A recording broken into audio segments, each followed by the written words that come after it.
John, 3rd PM in a matter of months. I mean, it's not a record anyone can be proud of. So can the Tories unite from here and be the sort of adult government Britain desperately needs at these times?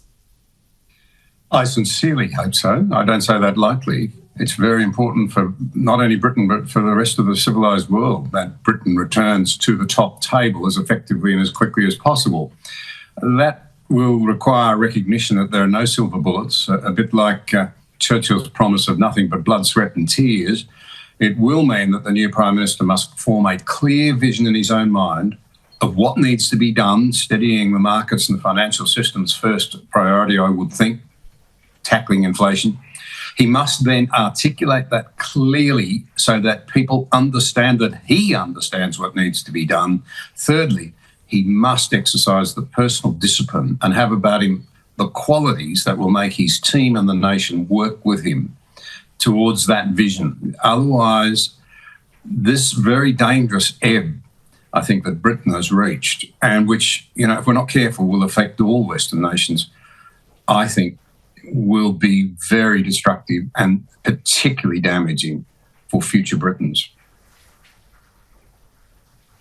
And look, it's not just Britain. I mean, you've written about this before, Jennifer, too. We've got, I think, a crisis of leadership right across the West. We've got dumb and dumber, it seems, in the White House. And there's no clear Republican emerging. Well, maybe after midterms we might see some sense return to the Republican Party. I don't think the sense is necessarily on the shoulders of Donald Trump. Why are we in such a mess around the Western world? Well, I think we're seeing, unfortunately, a significant cultural decline in the West, and it's something I've written in opposition to the idea of it, because it forms part of propaganda, communist propaganda, to undermine morale. But we have to face the fact now that we're in a serious downward spiral, and that's reflected in very low numeracy and literacy rates, with children being taught by teachers who often lack basic skills in those areas. We have shortened attention spans as a result of the digital revolution.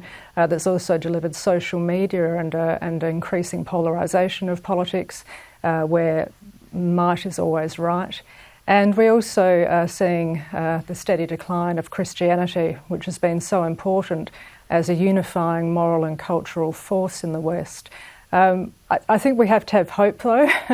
I note that about a century ago, T.S. Eliot wrote The Hollow Men, and it's a very well-known poem, and if you haven't, I'd encourage listeners viewers to look it up on the internet tonight if you haven't read it before.